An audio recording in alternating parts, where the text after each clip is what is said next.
Esto es Vicio al Ocio, un podcast donde la literatura se inmiscuye en la vida real.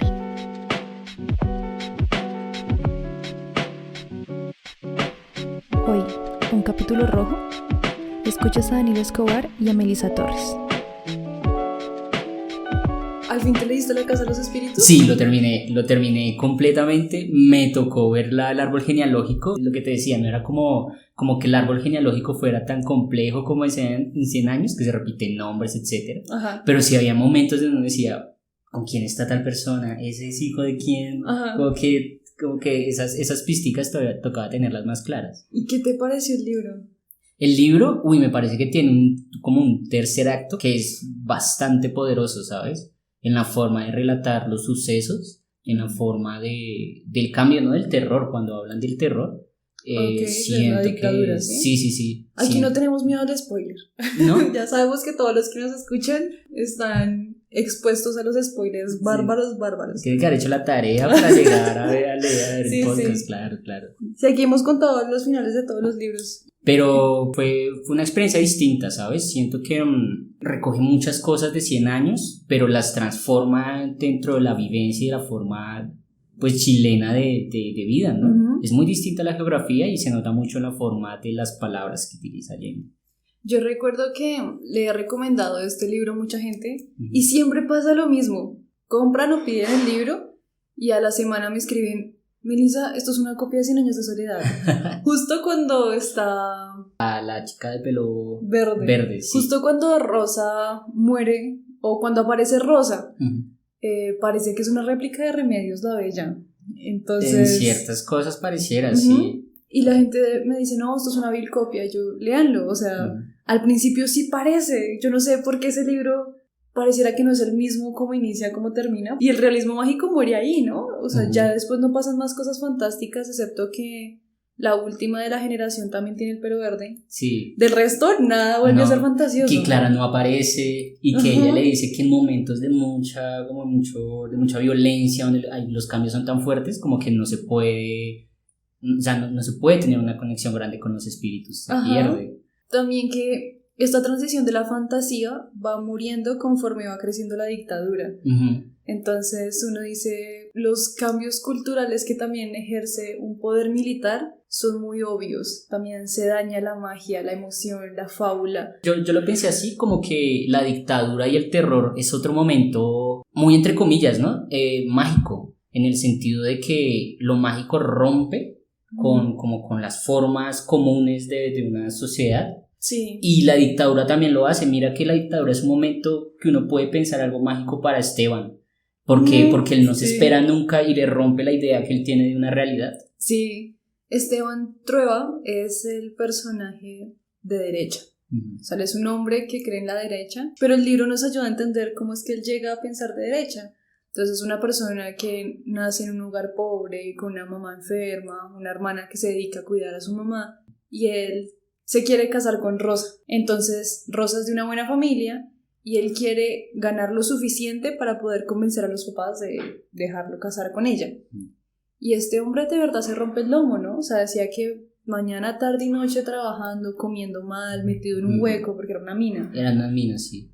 Rodeado de personas que olían a sudor, a trabajo. Y de a poquito va comprando sus terrenos, va generando cooperativas, que son muy cuestionables esas cooperativas, pero sí, digo que cooperativas como que no cooperan tanto. Entonces.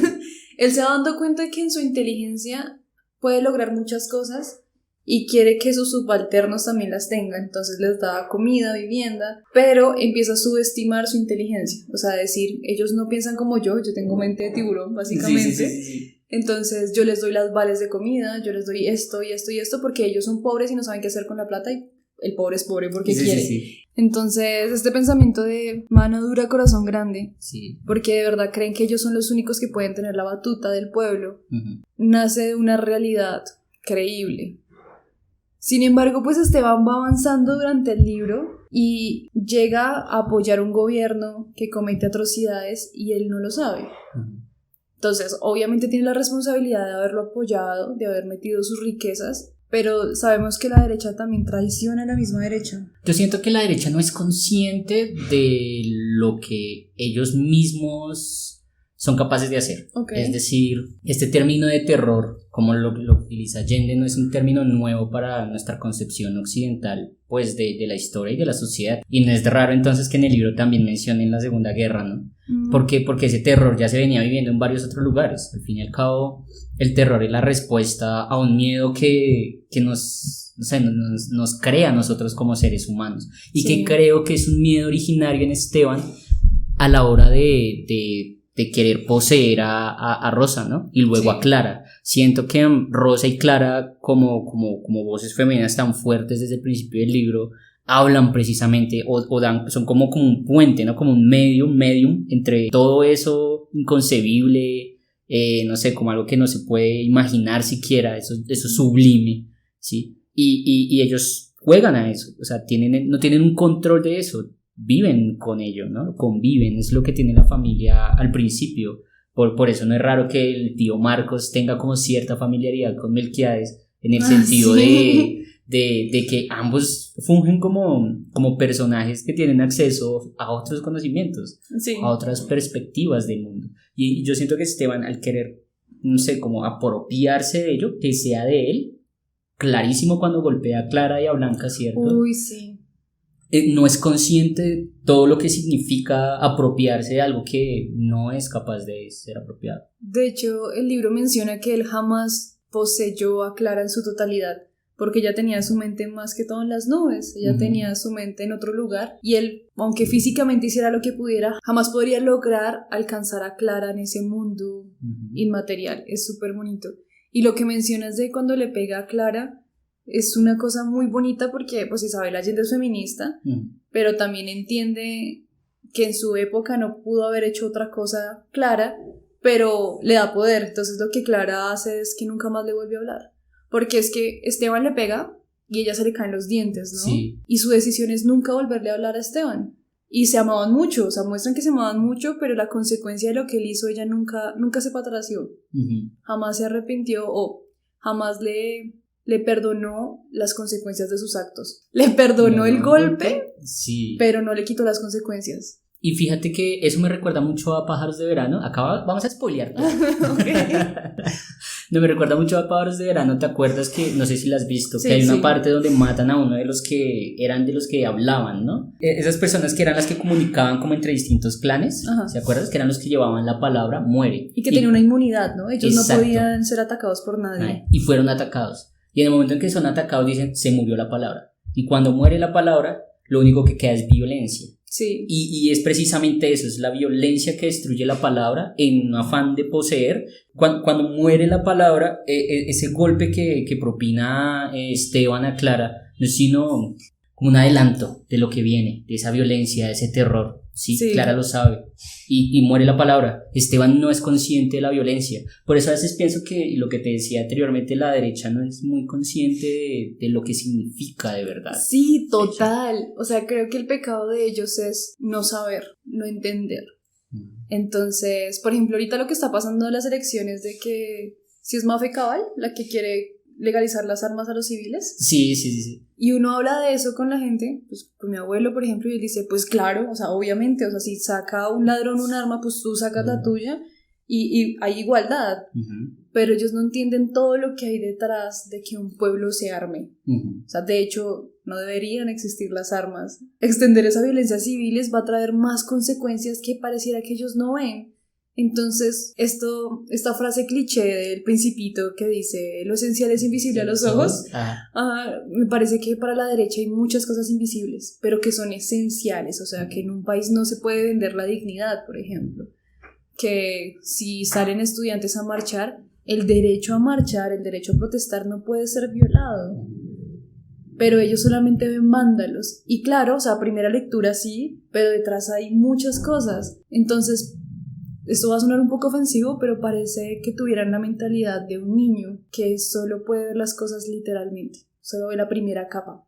Yo en ese sentido pienso que hay como una concepción del otro que en el caso de ellos no lo ven como... Mira, yo tampoco voy a decir que yo lo veo de esa manera, ¿no? Es difícil concebir al otro como desde mi punto de vista, ¿no? O sea, Sí. bien o mal, yo soy distinto a lo que tú eres y yo no sé tú qué tengas en la cabeza, ¿no? Ahí hay un miedo, lo que hablábamos antes, es ese miedo de decir, yo no sé tú cómo vas a actuar, yo no sé Ajá. tú qué quieres para las personas como yo.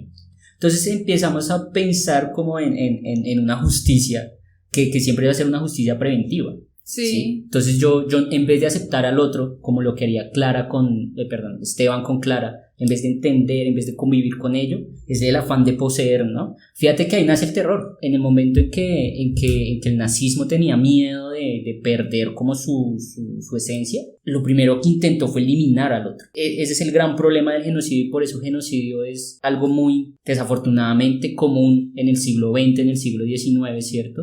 Es eliminar al otro. Y es Sí. mucho de lo que Esteban no es consciente, porque él piensa que cuando él dice, los sindicalistas son lo peor y no saben lo que están haciendo, Ajá. él no entiende que esa concepción del otro, la única manera en que va a solucionarse eso es a través de la eliminación de los demás, del otro. Sí, y eso se ve en macro cuando pasa otra vez lo de la dictadura. Entonces, cuando sube Salvador Allende, que es el primer marxista de América, él entra junto con el país a un periodo de transición donde la economía se va a desbalancear, obviamente.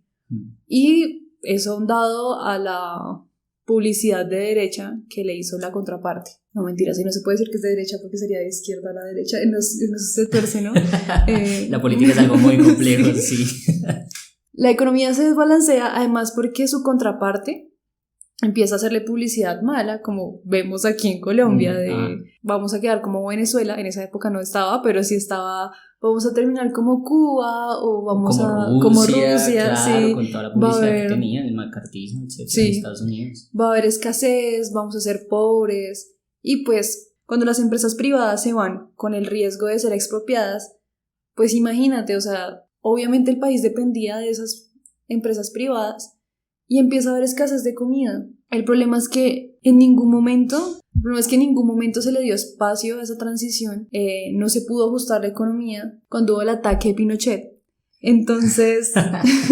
Es que es difícil, claro, y yo creo que también estamos cayendo en la idea de que la derecha es necesariamente como dictatorial. Y resulta que no es que no lo sea, pero es que son cosas distintas. Nos dimos cuenta que Pinochet es muy distinto a la idea que tenía Esteban Trueba y se nota por la forma en la que, sí, sin decir que Esteban Trueba sea un inocente no, o un él era pobre, no, él era terrible, obvio, sí. pero son poderes que van más allá de lo que él mismo puede controlar. Uh-huh. Fíjate incluso que las empresas no se fueron, sino que hicieron todo lo posible para entorpecer el avance de las nuevas medidas de un gobierno de izquierda, ¿no? En Chile. Entonces vemos que la llegada al gobierno de Pinochet fue en gran medida gracias al miedo. Y esto es muy parecido a lo que está pasando aquí en Colombia con Duque. Duque subió por el miedo al castrochavismo. Claro. Es el mismo discurso y es donde nos damos cuenta que la historia de verdad sí se repite, es casi calcadita. Y ojalá no pase lo mismo con Fico. No sabría, yo siento que el miedo es algo que se ha controlado, el miedo es algo que todos tenemos. Ajá. Y el miedo tiene unas formas y tiene unas representaciones. Sí. El asunto es que se gasta la representación, ¿sí? Eso es como cuando tú lees poesía y luego el autor siempre utiliza las mismas palabras que después de un rato es como, bueno, pero hay más, si me vas a gastar las mismas palabras después de un rato pierden potencia. Siento que algo así sucede y siento que, sin decir que Fico no vaya a ganar o no sé, no va a tener esas palabras tan grandes, pero sí siento que la gente ya no confía tanto en esos discursos de ese miedo al otro. Es que yo tengo miedo que nosotros creamos eso por el algoritmo de las redes sociales. Sí. O sea, como Facebook, Instagram nos muestran a las personas que piensan como nosotros, pues yo creería que Petro gana, pero por ejemplo tú ves las redes sociales de mi mamá, de mi tía abuela, o escuchas a mi abuela y a mi abuelo hablar, todos sus amigos van a votar por Fico. Sí, claro. Entonces ahí es donde digo, creo que estoy en una burbuja donde toda la gente piensa como yo y me da miedo. Eso me da miedo, pero bueno, eso es otro tema. Pero yo también siento que la derecha no solamente se edifica como el vencimiento del miedo, nosotros somos los que vamos a eliminar el miedo, sí, constante, la amenaza constante que siempre tenemos. También es mantener las relaciones sociales como siempre han estado. Entonces el cambio es lo que muchas veces a la gente le cuesta, entender que no todos somos iguales y que por lo tanto tenemos que empezar a tratar la diferencia como algo que es lo normal. Es verdad. Sí, lo que sería absurdo, diría Cortázar, es el hecho de que todos los días todo funcione igual. Eso Sí. es absurdo, eso es de verdad, es absurdo. Lo que sucede, yo siento es que uno normalmente piensa que la política es necesariamente jurídica o legislativa, ¿no? O sea, Sí. nosotros pensamos que la política son los que están allá, los senadores, los congresistas, y resulta que la política es la manera en que nosotros resolvemos una duda respecto al mundo, cómo nos Sí. relacionamos con el otro. Basándonos en las normas sociales, Ujú. cómo las percibimos y en qué estamos de acuerdo y en qué no estamos de acuerdo. En uno de los capítulos pasados hablamos de nuestra posición política frente al reggaetón, por ejemplo. Ujú. Y es necesario tener una posición política frente a todo, Ujú. porque si no, nos sigue pasando esto de, por ignorancia, seguir Sí. apoyando a la gente que sí tiene una posición política clara y que habitualmente no es la que nos beneficia. Es exacto, y fíjate que desde que nosotros pensemos lo siguiente, existe un miedo, lo que hablábamos ahorita, y hay alguien que nos soluciona entre comillas el miedo, pero hay otras personas que dicen, no hay razón para tener miedo. El asunto es que nosotros seguimos poniendo ese miedo en la mitad de nuestro quehacer político, y obviamente lo que va a generar eso es una polarización hacia las mismas vertientes políticas de toda Sí. la vida. Es decir, lo que se ha transformado ha sido la lucha de la guerra de los 1000 días y liberales conservadores a otra forma ideológica que mantiene como el mismo caudal, pero que seguimos repitiéndonos precisamente por eso. Lo que estamos haciendo es transformar cosas que ya vivimos. Sí. 100 años de soledad y también en el caso de la Casa de los Espíritus, incluso si uno vería Pedro Páramo, todo lo que hace es una repetición, pero porque en Pedro Páramo el miedo siempre está, Sí. En lo que sucede en la Casa de los Espíritus al final en el terror, ¿cierto? O incluso la gente derecha que siempre veía como la sombra del comunismo, ¿me entiendes? Ajá. ¿Sí? Siempre está el miedo presente y siento que, como diría Nina Simón, ser libre es vivir sin miedo. Sí, y siento que no tenemos la capacidad o no nos han enseñado a vivir sin miedo, es algo que estamos acostumbrados a hacerlo. Yo quiero aclarar que no es que estemos a favor del marxismo, Ujú. porque pues también es un gobierno que se da con las patas. Sí. O sea, sabemos que Salvador Allende tampoco fue una joyita, fue muy idealista, creo yo, pero sí sé que obviamente él quería hacer muchos cambios de la nada, se creyó súper poderoso y no entendió que los cambios no se dan en un gobierno. Y pues también entendemos que la política también tiene que moverse en los grises, no en el blanco y el negro. Claro. No quiero sonar fajardo, ¿no? Es Dios que en Colombia líbrame de ese es sonar un fajardo, problema, claro. pero me refiero a que no puedes empezar a expropiar industrias ni pretender que todo el mundo va a obrar de buena fe y que todos vamos a trabajar en las mismas capacidades, porque pues tenemos conductas muy adentro de nosotros que tienden hacia el egoísmo y la avaricia. Ya, solo quería hacer esa salvedad para que no crean que esto es un panfleto aquí comunista. Ya nos vamos a rojos. Sí, ya no es vicio al ojo, sí, es oda al rojo. Y ahorita viene la internacional. Sí, no. Yo siento que también es un problema de los gobiernos de izquierda y es como lo que hablamos ahorita, no reconocer al otro y entender que de una manera u otra, esto también hay que cogerlo con pincitas, ¿no? La derecha es válida en el sentido de que la gente tiene todo el derecho a pensar de manera distinta a lo que nosotros hacemos. En vez de estar negando al otro, tenemos que entender como lo que está pasando en estos momentos es hacernos la pregunta de por qué, ¿sí? ¿Por qué la derecha tiene tanta fuerza y por qué tanta gente cree en eso? Entonces, si yo logro entender que la otra persona tiene como una forma de vida distinta a la mía, que se comporta, que tiene ideales distintos, tiene metas en la vida que no tienen o que no se corresponden con las mías, pues entonces yo ya puedo empezar a pensar cómo hace esa gente, cómo yo hago como gobierno para unirlos a mi proyecto político y construir una sociedad. Creo que el daño que ha hecho el miedo, y creo que el daño que ha hecho la polarización en Colombia es siempre ponernos a pensar en blancos y negros y quitarnos la posibilidad de hablar de todos esos matices de gris que hay, que de verdad es donde está lo heterogéneo. Pues de hecho uno le llama gris, pero de verdad es donde está todo el color, Sí. todo el color está ahí. Pues es que lastimosamente los únicos ejemplos que hemos tenido de nosotros de personas del miedo, de personas del medio, yo tengo en el inconsciente el miedo, pues han sido personas que son tibios para las cosas que no deberían ser tibios y son radicales para las cosas que no deberían ser radicales. Es como no puede ser. Entonces vemos a Claudia mandándoles mal, ¿es en serio? Pero Claro. cuando tiene que hacer algo, como pararse firme, cuando ella dijo que no iba a hacer el Transmilenio por la 68 o el metro por la séptima, ahí sí le dio por ser tibia y es como, no, amiga, o sea, Exacto. hemos tenido unos tibios bien extraños. Aquí siempre ha prevalecido el interés económico y siento que el interés, o sea, la economía como tal también hace parte de la construcción de uno como sujeto, ¿no? Ajá. O sea, nosotros nos construimos como sujetos pensándonos siempre en el beneficio económico. O no necesariamente como en el hecho de tener dinero, pero sí en el hecho de lo que significa, o sea, el dinero significa un canje entre bienes, entre servicios, Sí. y nosotros muchas veces en el diario vivir pensamos en un canje de bienes y servicios. Ajá. Así no sea como el mismo a través del dinero, pero sí estamos pensando qué me va a traer esto de bueno, si vale la pena, si no vale la pena. Mientras sigamos pensando así, siento que el sustento económico de nuestra forma de ser va a mantenerse. Bueno, y cambiando de tema, ¿qué más quieres contarnos del libro de La Casa de los Espíritus? Sí, de la Casa de los Espíritus de pronto no es como tanto el libro, pero en mi cabeza quedó como una similitud muy grande entre la relación de la Casa de los Espíritus. Pude, no sé, hacer como una relación cercana entre Esteban y Clara y Pedro Páramo y Susana, ¿no? Y siento que si bien García Márquez lo desarrolló de otra manera en Cien años de soledad, es ese tema central a la hora de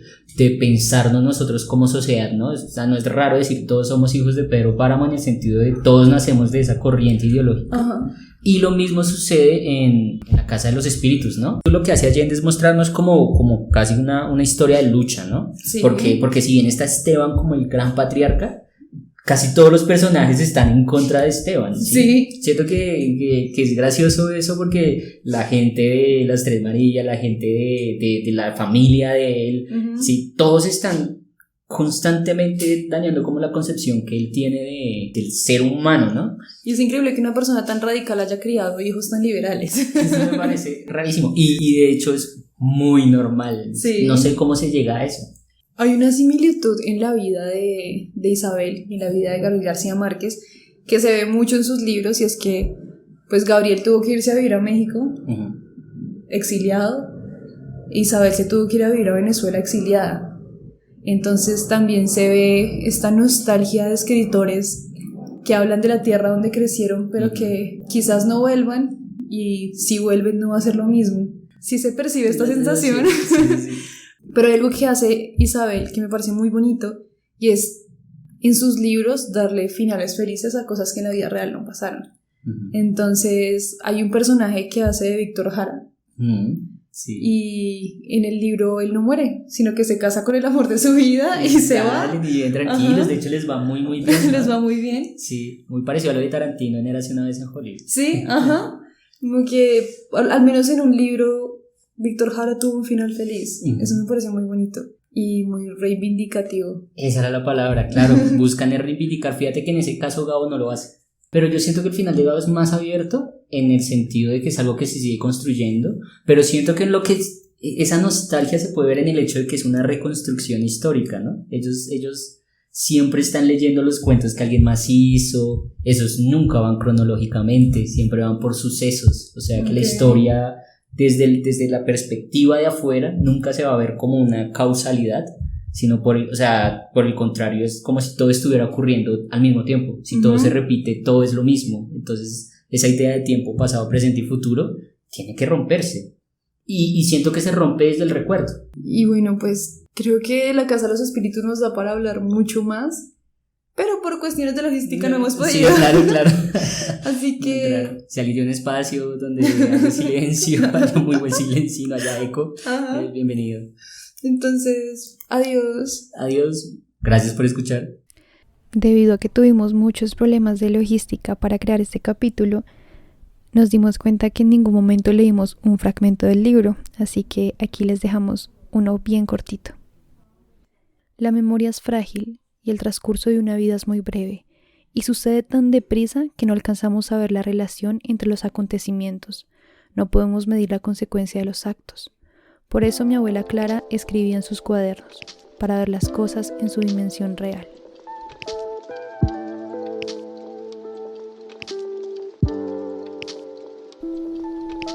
En nuestro Instagram encontrarás todas las referencias del capítulo, además de algunos fragmentos de los libros mencionados. Aparecemos como vicio-al-ocio.